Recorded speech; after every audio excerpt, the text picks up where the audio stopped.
Hey, thanks for joining me today. Tom Coffee here, and I'm here to talk about a subject I've been thinking a lot about lately, and that's political labels. You know what they say, folks, labels are for soup cans, not for people. It seems everyone these days is so concerned with what political label they have, it's like some sort of badge of honor or something. But let me tell you something, folks. Political labels only matter if you have your opinions assigned to you. If you actually evaluate each issue individually, political labels become pretty worthless. Just because you support free lunch for poor kids doesn't mean you want to go all Rambo in Ukraine. And just because you want lower taxes doesn't mean you're itching to bomb the crap out of the Middle East. I mean, who actually fits perfectly into one political label anyway? It's like trying to squeeze Lizzo into a pair of skinny jeans. We're all complex individuals with a variety of beliefs and opinions. Are you the main character or just an NPC? But the media loves to put us into little boxes. Oh, she's a liberal.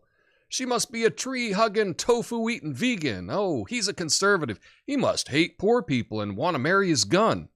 It's like they're trying to make us all into caricatures. The truth is, there are plenty of conservatives who support gay marriage. There's plenty of liberals who support gun rights. There's plenty of people who don't fit neatly into any label at all. So let's stop worrying about our political labels. Start thinking for ourselves. Let's have a nuanced discussion about complex issues and leave the bumper sticker slogans behind. Because at the end of the day, labels, well, they're like your ex. They may seem important for a while, but eventually you realize they're just holding you back. My name's Tom Coffee. This is the Coffee and Nuance Show, the best censored commentary and news show live right now. Flame on.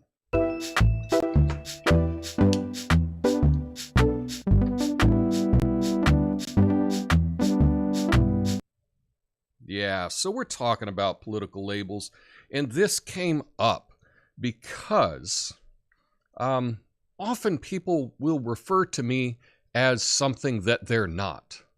I said something in a video that you didn't like, and I'm suddenly a right-winger, Or I say something that someone else doesn't like, and then I'm, oh, you're a woke NPC, or whatever. It's kind of ridiculous. And I don't even know how I would even label myself. I think these labels, if you use these labels on someone, it says more about who you are, not who they are. Think about it this way.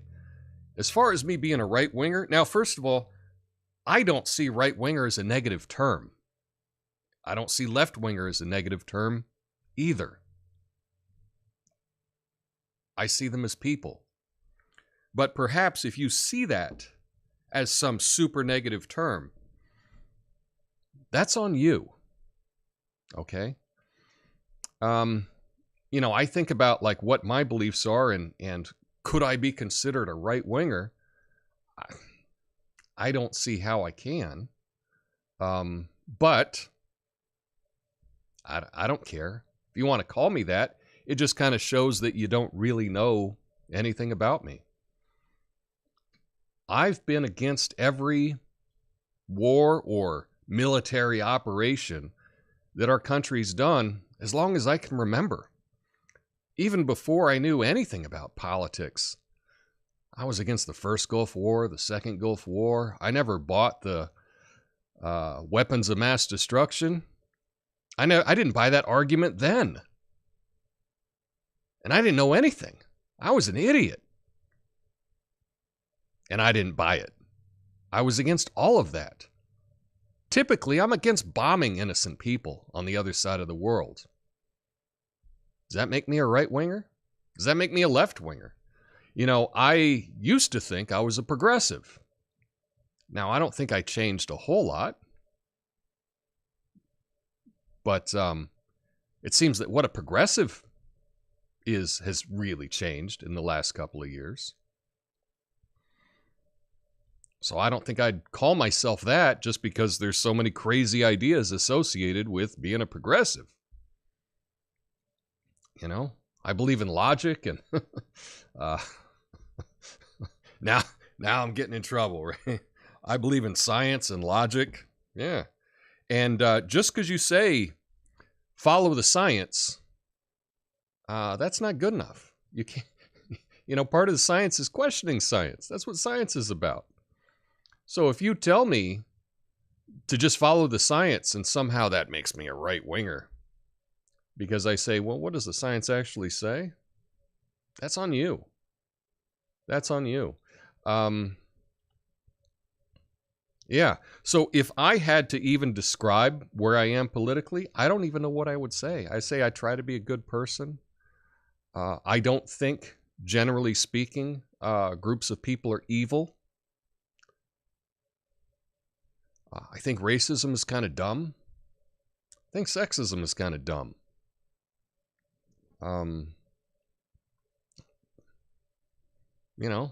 I can notice the differences in people in different countries and different religions. I can notice differences. I don't know what that makes me. I don't know. I just don't know. But who knows? Maybe I'll be able to sort it out. Maybe I'll be able to come up with a definition of who I am politically. I think generally speaking, I'm not anti-government. I'm just against all the governments that exist right now. I don't think that they're doing what they should be doing for the people, but it doesn't mean that I'm against a government. Just this one. I don't know. It's a tricky question, and I don't even know how I would classify myself. And that's something for you to think about. Maybe you consider yourself a right-winger. I'm a right-winger. But there's plenty of things that, say, the Republicans do that I'm sure you don't agree with. There's plenty of things, if you're a left-winger, there's plenty of things the Democrats do that you don't agree with. Stop playing that game of putting a label on, because when you put a label on, it just reduces you to that label. And I know you're more complex than that. So anyway, we got a great show for you today. I'm trying something new with the graphics, so I don't have the little screen to tell you all the fun things that we're going to talk about today. But I got a number of good stories that we can get to. And the first one that we're going to talk about involves everyone's favorite billionaire, Elon Musk.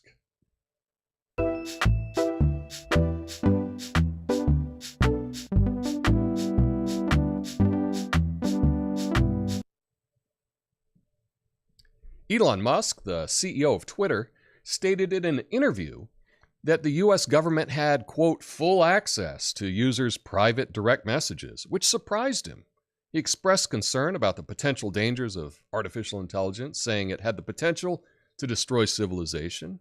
Musk's comments came amid another feud with NPR, which recently announced it would let its Twitter accounts go dormant in response to Twitter's decision to add state-affiliated media label to some media outlets that receive public funding. The label was later changed to government-funded.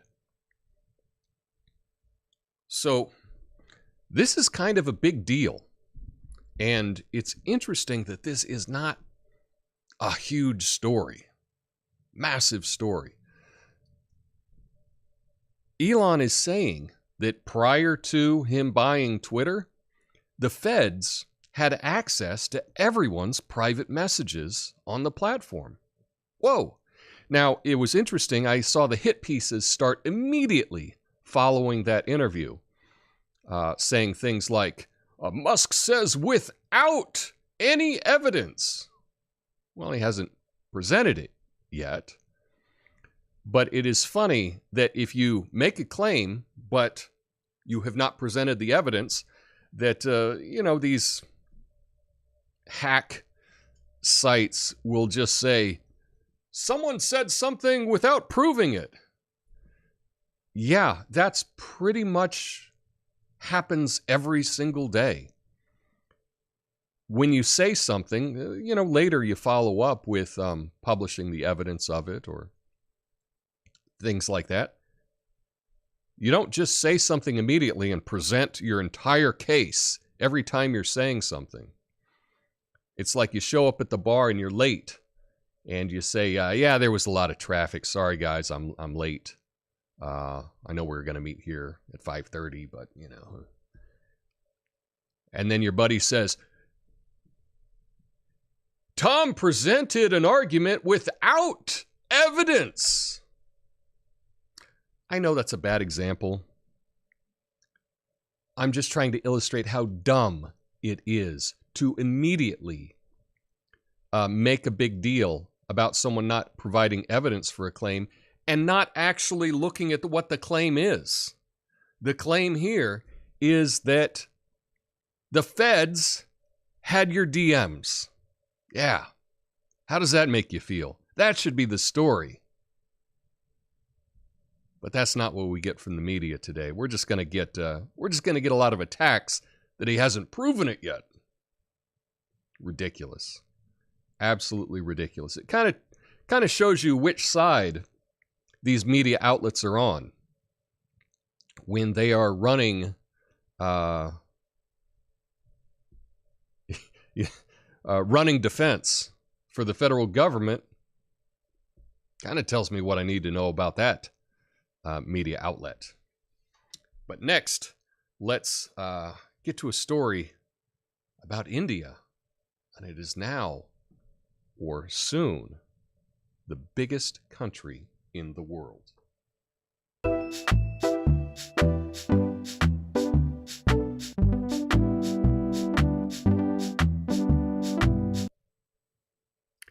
Two pregnant women in India recently gave birth to a boy and a girl, adding two newcomers to an Indian population of 1.4 billion that the UN officials say is now overtaking China's to become the world's largest.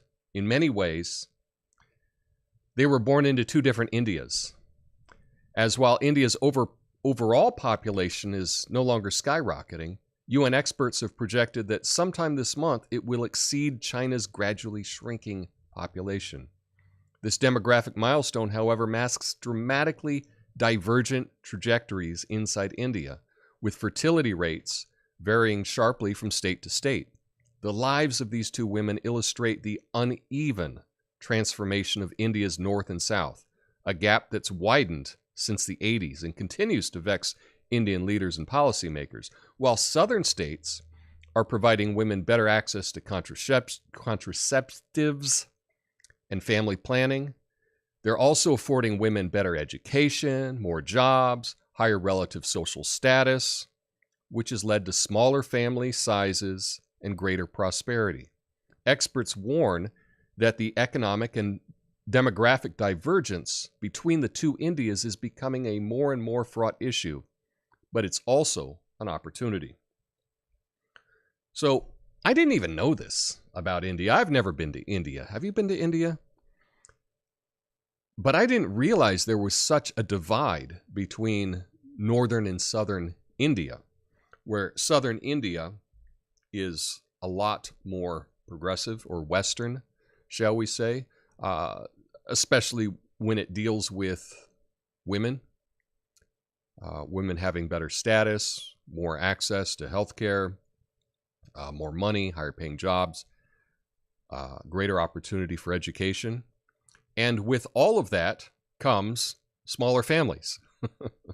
And so the North is growing at a disproportionate rate to the South. We see this in a lot of places. The more Western, I guess, a country becomes, the less its population is. You can see this on charts, is people with the most education have the least amount of kids. People with the least amount of education have the most amount of kids. That's true in the United States, and it's true around the world. leading into a kind of a, oh, what was the Mike Judge movie? It's on the top of my head. I can't remember it right now, but it is what it is.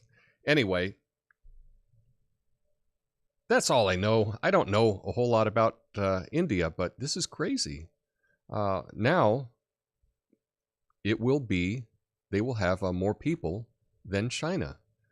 And that's something that we should all know. We should all know the biggest countries in the world, and we should all know, hey, what's the biggest country, right? We should know, if you're an American citizen, you should know, hey, what state has the most people, right? California. And if you don't know that, well, you should.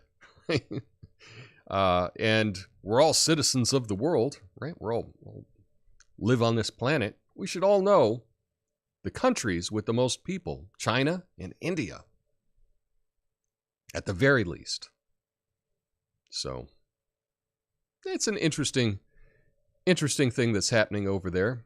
But let's get to the next story. This involves someone that I know.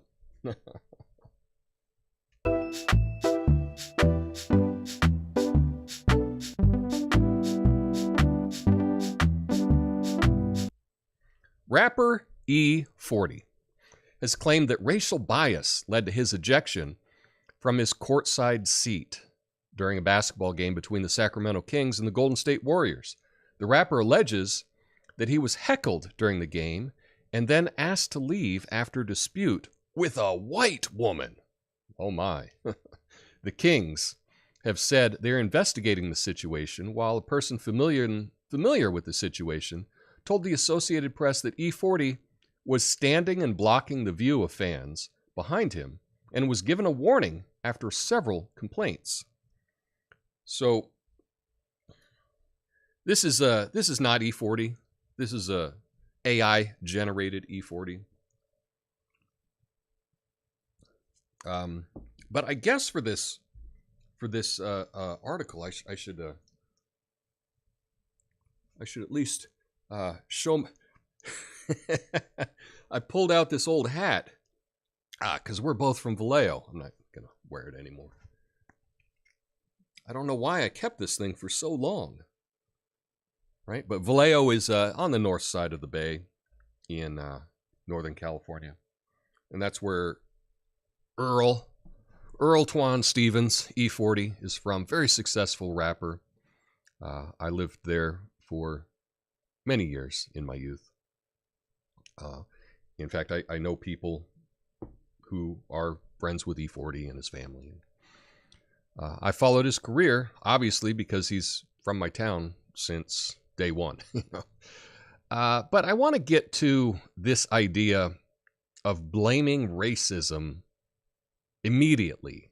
Now, if there is any evidence, and this was filmed by a lot of people, pulled out their phones, this involves mind reading, okay? Unless somebody said something, you can't really conclude that it was race. Now, it could have been. It could have been racism. I find that a little hard to believe. E40 is a really big guy. He's taller than me. He's wider than me. He's there on the floor, very expensive seats, and he was standing up, upsetting a lot of people around him. He said that he was being heckled. That's one interpretation of it. But I don't think that we should conclude that it was racism. But I'm open to that possibility, if there's any evidence of racism. But the thing is, in 2023, racism is about the worst thing you can be, right? That's about the worst thing you can be. And so for such a crime, for such a thought crime, you should have a little bit of evidence. It should be a little bit of evidence. Otherwise, it's like, okay, a white lady can never complain about a black man because therefore it's racism. Well, what about sexism? He's a man and the person complaining was a woman. Why isn't he complaining that he was kicked out because of sexism or heightism. It's because saying things are racist works. And I can't read E40's mind. I don't know if he actually thought it was racist. Perhaps he did. And if he did, I genuinely, feel bad about that. I don't think, but I think that it's important for all of us to not resort to that, to making accusations without any evidence. Now, if you want to say, I felt like it was this way, that's okay. But just to say that this was racism is irresponsible. And that's my take on it. What do I know? I think the Sacramento Kings have made a huge error, as E40 is beloved in the Bay Area, and kicking him out is not going to help their organization or the popularity of their organization. I think that they have made a huge error.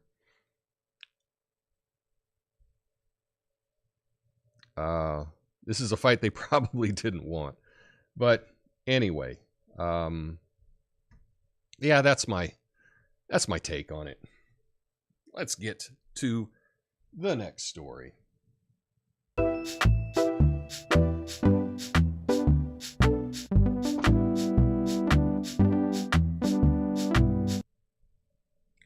Millions of viewers experienced technical difficulties during the live stream of the Love is Blind reunion, leading to backlash against Netflix. After an initial announcement that the live reunion would be broadcast, the streamer followed up with a tweet that Love is late and would be delayed by 15 minutes. Frustrated viewers took to social media to express their anger at the delay and the glitch, and questioned whether Netflix should offer live streaming services at all. The Season 4 reunion was eventually shown nearly 90 minutes later. Netflix and show hosts Nick and Vanessa Lachey issued apologies. So, I don't know this show. Some kind of reality dating show on Netflix. And I was unaware that they were trying live streaming. But I think good for them. That is the future of entertainment, is live streaming. I do really believe that. That's why I'm doing my show live. And I know all of the struggles of trying to do things live. It is difficult, and there are a lot of technical issues that come with trying to do a live show. Now, I'm a one-man operation, just working out of my silly jungle studio in Portland, Oregon. I don't have a crew. I don't have any tech experts, and I definitely don't have any assistants. And I haven't paid for the highest tier of internet. So you can understand why my show has technical issues. But if Netflix has issues with streaming, we need to understand that there can be problems with streaming. I get it. You're really excited about this dating show. You want to see the reunion. Oh well. You know, there's bigger problems in the world, and I'm glad they were able to get it fixed. I think going forward, this is an interesting idea on how Netflix can drive more traffic to their site by not just having shows, but also then having live shows. You're going to have Netflix to see that live show. So I think it's an interesting change, and I look forward to seeing what they live stream in the future. Hopefully it'll be something that I actually care about.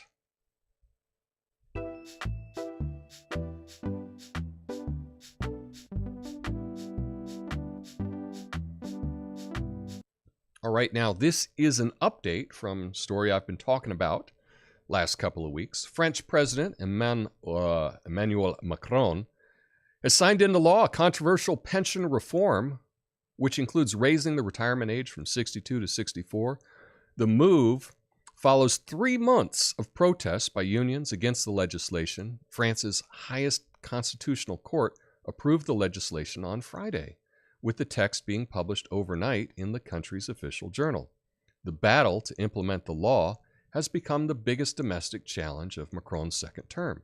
Despite the legislation being enacted into laws, polls consistently show that 2 out of 3 French people are against working a further 2 years. Unions call for mass Labor Day protests on May 1st. Now, what I wonder, 2/3 are against raising the retirement age? Who doesn't want that? I mean, who wants retirement to be postponed more years? Who wants to work extra years? I guess maybe if you're already retired, you don't care. But I don't know, that should be nearly 100% in my opinion. Anyway, this has been going on all year. I've been talking about the protests that are happening across France about this issue. And the thing, they're nonviolent and they don't destroy property. And that is a lot more persuasive than when you go and break stuff and light stuff on fire and jump on top of cars. While that may be fun, that's a riot. That's not a protest. And so just a reminder, if you are an American and you want to learn how to protest, I think in a more persuasive way, look to France. Look at what they do. Now, in this case, so far, it didn't work with this particular issue. But I imagine that there will be protests about this for months to come. So that's my prediction. Let's see if I'm right. Are they protesting this in June? I'll revisit it and gloat a little bit, because I'm sure they will be.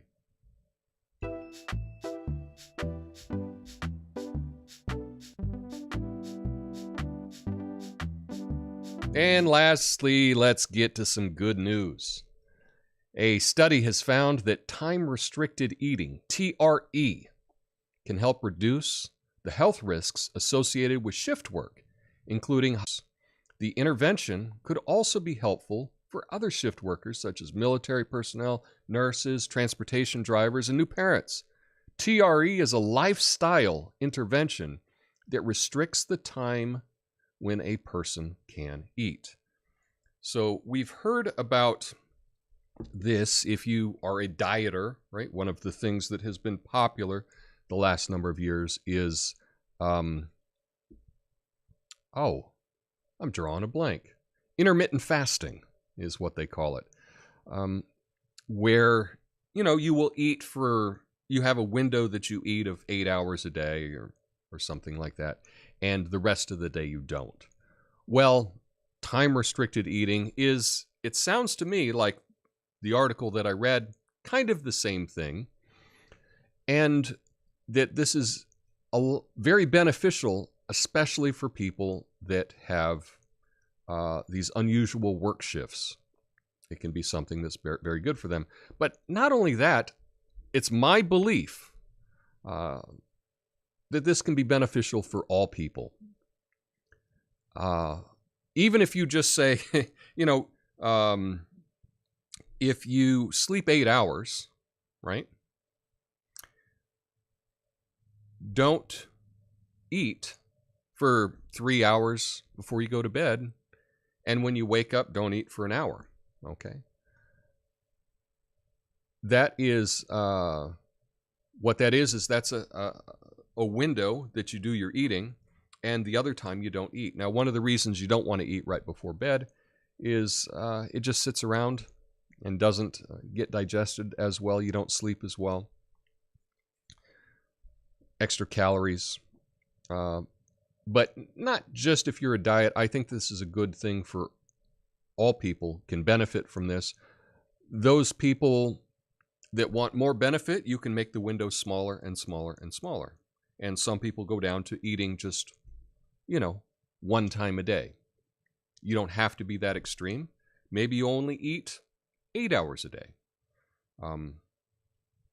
But that's time-restricted eating. It is good to see that there have been some actual studies and that there are a lot of benefits, especially for people with these odd work schedules. Anyway, that is the show that I have for you today. Stick around the after show. I'll go through your comments. And hope you all are having a beautiful Monday. Fresh start to the week. Go out there and do something awesome. I will see you all in the after show. And if not, I'll see you tomorrow. Have a beautiful day. Peace.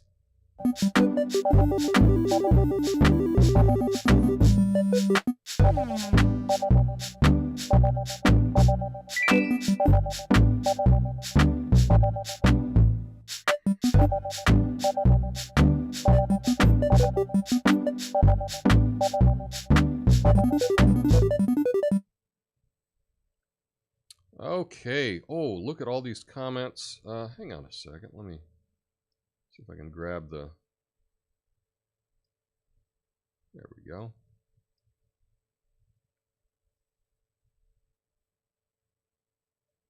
Okay. All right. Hey, it looks like my critic is in the chat. So I'd like to welcome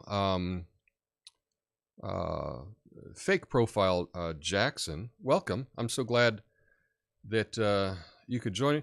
I welcome everyone. If you have a different opinion, that's okay.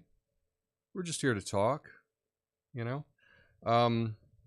But I'm glad Apothecary John, Natasha, Lucid Moments, Miranda, all in the chat getting going. That's cool. And over on Rumble, it looks like Dusty Brown 74 says hello. Hey, Dusty. I don't think I have seen your name in the chat before, so welcome to the show. Very, very cool. Miranda says, I think for myself, but I'm a far leftist. I wasn't assigned it to me. It describes me. Okay, well, that's fair. Saying you're unwilling to understand transgender issues makes you a right-winger, at least culturally, says Jackson. I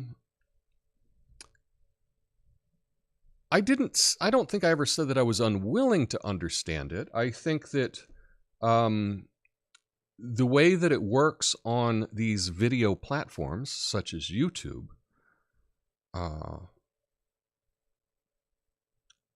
a lot of things are run through an algorithm. They have AI go through and listen to every word that's said.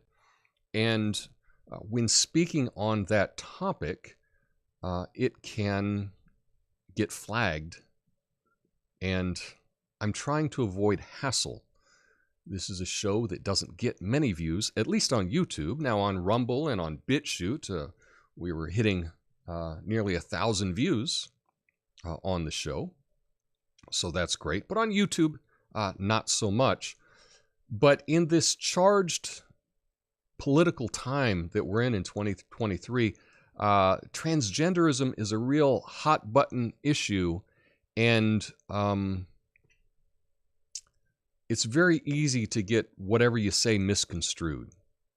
Okay, so I'm not saying that and it's interesting about this, if you are critical of me and what you think my stand on this, how many friends, how many roommates have you had that are transgender?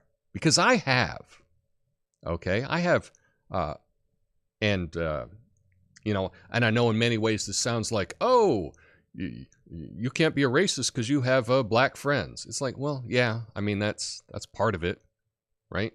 Right? You're a really bad racist if you got a bunch of friends of different races, right? You're doing it wrong.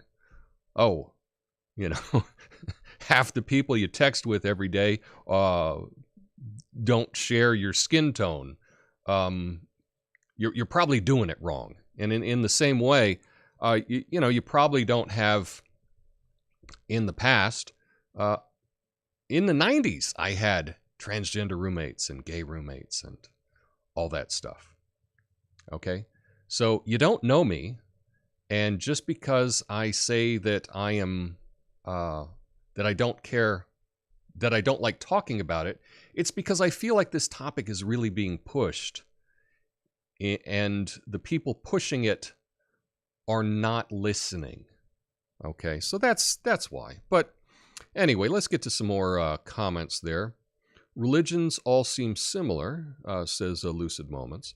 Not mentioning that the Bud Light can featuring Dylan Mulvaney was not available for sale to the public was miscommunication of the news story and allows the right-wing framing of the story. Again, don't think I'm right-wing.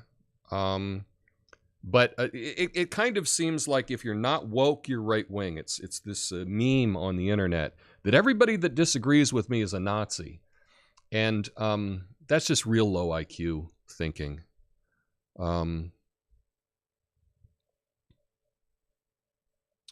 It says, if you want me to stop putting a label on, don't frame all the stories from the right-wing perspective and ignore left-wing perspectives. Okay, well, that's interesting, but, and I know you're new to the show, Jackson, and I'm glad you're here. That's cool. I leave a link to every story that I do, and you can go and you can judge the sources that I summarize my news articles from, because I summarize them from a huge variety of sources. So every day in the description of my video, I will have archived links to every single source. And if you think that I'm quoting right-wing sources of this, most of the time I'm not, you know. Today, what did we have? We had the AP. Let's see, the AP. I don't have them all up. The Netflix story was from The Sun, UK, The Guardian, Washington Post, and The Hill. So those were my sources today. None of those sound exactly right-wing, but okay.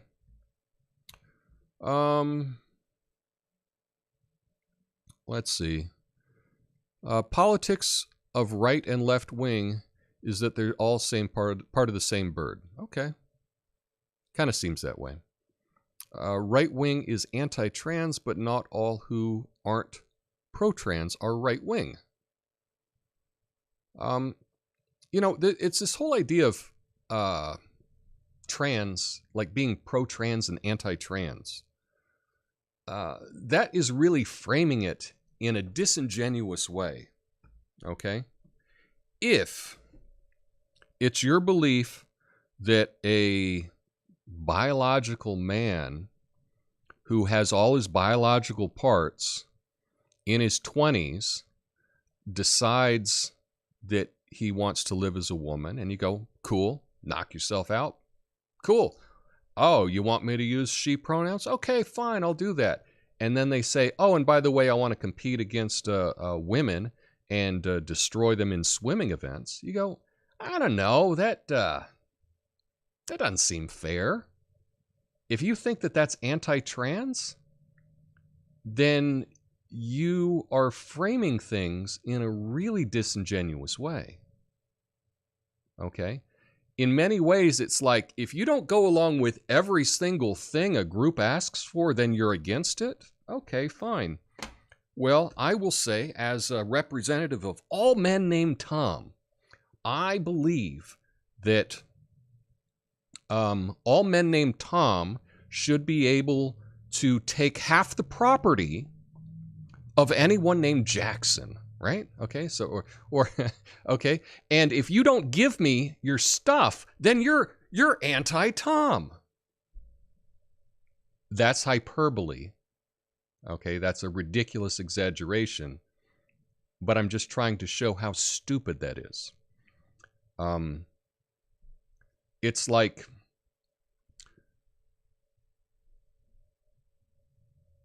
if you say that, I'll give you a different example. Let's say you in San Francisco, they're saying that black people there should get $5 million in reparations for being black. And if you say, I don't know, that sounds like a lot of money. I don't know that everyone should be paying that.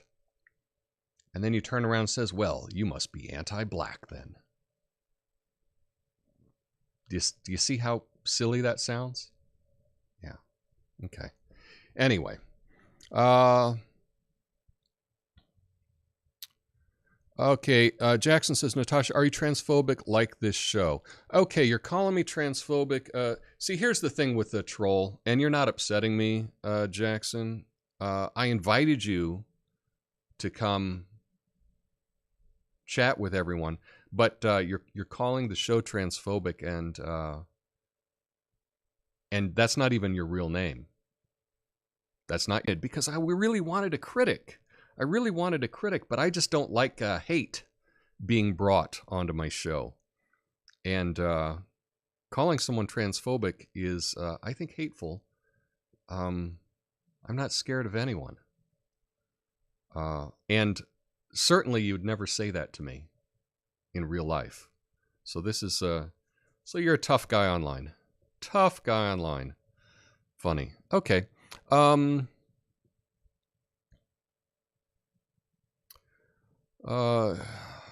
Do what you want and leave me out of it, says Lucid Moments. That's kind of how I feel. That's kind of how I feel.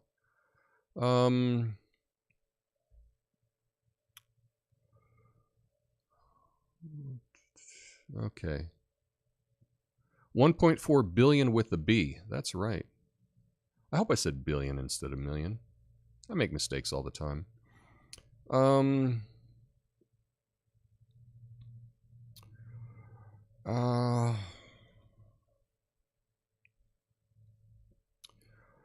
Is somebody here a little nuance phobic because the show is not in the slightest bit anti-trans? Thank you, Tobias, for the backup.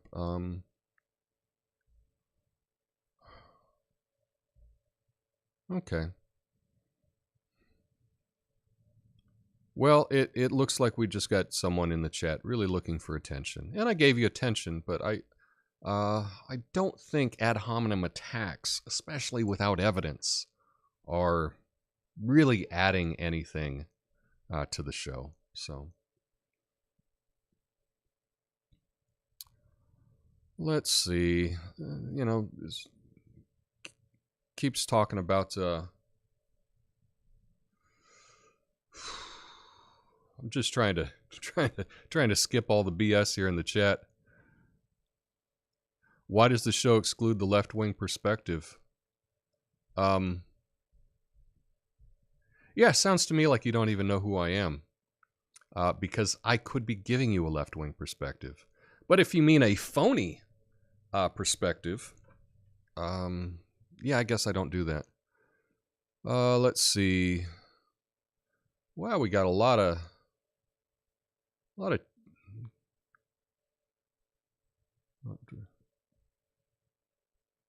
okay.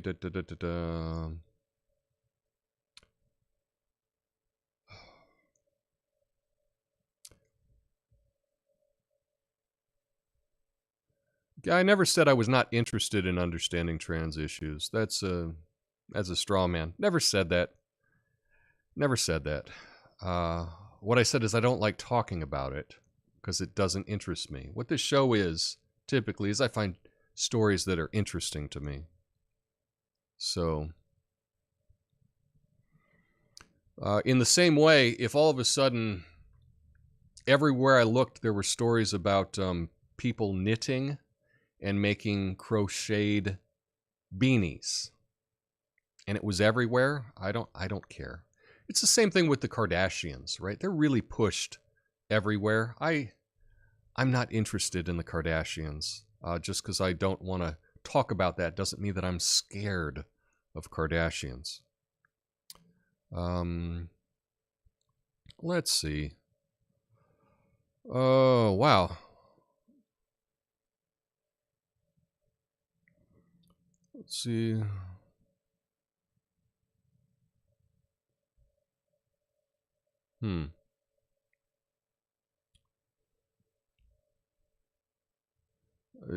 Okay. Well, that was fun. That's an interesting perspective. If you don't say what I want you to say about a particular topic, you should just not talk about it at all.